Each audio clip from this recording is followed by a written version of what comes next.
VP has opened up a commanding lead over his rivals, where a new CNN poll has Biden at 39%. That's up 11 points from the previous poll in March, well ahead of poor Bernie Sanders, who's the only other Democrat in double digits. He's got 15%. Biden certainly has a hot hand, and the mighty Mo. But will it last? The panel is back with me now. Brooke Goldstein, Adam Brandon, and Alexander Wilkes.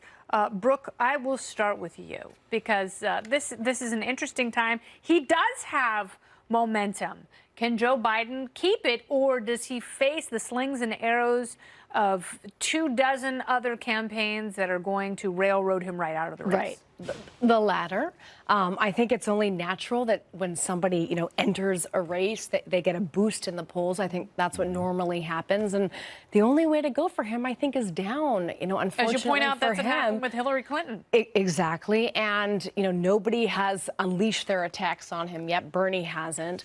And I think the problem is that he's just an uninspiring candidate. We've known him. He's been running for president since the late 1980s. He's never gotten the nomination of the party. I don't see why he would get the nomination unless he's a drastically different person than we've known all along.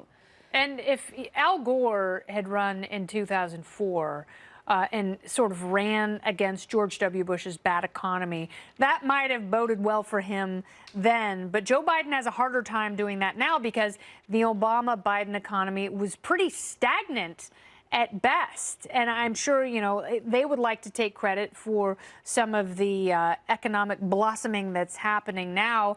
But Biden doesn't really have a great track record of economic policy, does he? No, he doesn't. He has to own everything that happened in the Obama economy and heading in. And if you're comparing Obama economy to Trump economy, that puts Trump in a pretty good position. If I was a Democratic strategist, I would want a new, fresh face there, someone like a Kamala Harris, because then you don't have to own Pete Buttigieg. or Good point, Pete, Adam. someone new, so you could run against something fresh against the Trump economy. I think that's a stronger place for the Democrats. Not that I'm trying to give them any help right now. Yeah. I think they're thinking, Joe Biden's going to win us Ohio and Pennsylvania. Well, they just want to win. I mean, they want to do whatever it takes to win.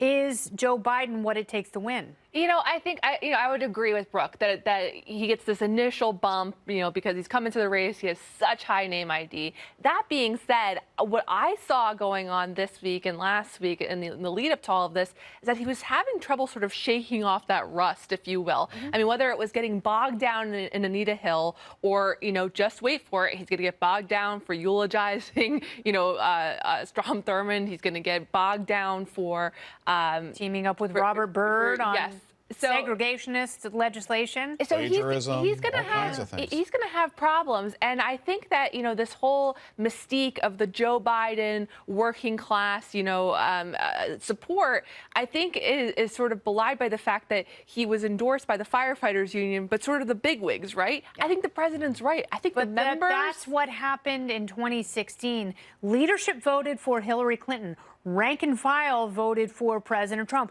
Will history repeat itself? No one knows. That's what makes it all so exciting. Thank you so much, Alex, Adam, and Brooke Goldstein. All right, very good.